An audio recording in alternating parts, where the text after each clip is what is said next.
জেলের ভিতরে বসে থাকা লোকটি খুব মনোযোগের সাথে নিচের দিকে দেখছিল।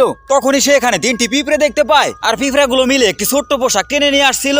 লোকটি এটা দেখে কিছু বোঝার আগেই পোশাকটি বড় হয়ে যায়, আর লোকটি এবার ভয় পেয়ে এদিক ওদিক দেখতে থাকে। আর তখনই লোকটির নজর আবারও নিচের দিকে যায়, আর দেখে সব পিঁপড়ে মিলে উল্টো দিক থেকে কাউন্টিং করছে।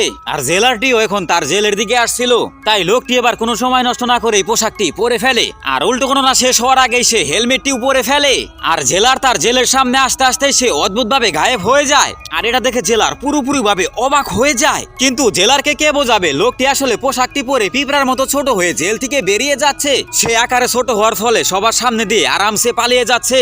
আর এরপরে সে দরজার নিচ দিয়ে বাইরে বেরিয়ে আসে এবং কি 100 মিটার উঁচু সিঁড়ি থেকে লাফ মারে। এরপর সে ভাবে আসলে সে বোধহয় বেঁচে গেছে, কিন্তু তখনই পাখাওয়ালা বড় পিঁপড়ে গুলো তাকে ঘিরে ধরে। আর সে পিছনে সরতে সরতে ক্যানের ডাকনার সাথে লেগে পড়ে যায়। তখন একটি পিঁপড়ে উড়ে একদম তার কাছে চলে আসে, আর এখন সে বুঝতে পারে এই পিঁপড়ে গুলো আসলে তাকে বাঁচাতে এসেছে। আর সে এবার কোনো কিছুই না ভেবে পিঁপড়ের পিঠে চড়ে বসে। আর ওদিকে পুলিশগুলো আসামিটিকে খুঁজতে খুঁজতে পাগল হয়ে যায়। এরপর পুলিশগুলো লোকটিকে গাড়ি নিয়ে খুঁজতে বের হয়, আর এরপর লোকটি পুলিশেরই এক গাড়ির উপরে এসে বসে। আসলে লোকটির সাইজ এতটাই ছোট হয়ে গেছিল যে পুলিশ তাকে দেখতেও পারছিল না। আর যখনই পুলিশের গাড়ি একটি সুরক্ষিত জায়গায় পৌঁছায়, আর ঠিক তখনই লোকটি পিঁপড়েকে নিয়ে ওখান থেকে উড়ে যায়।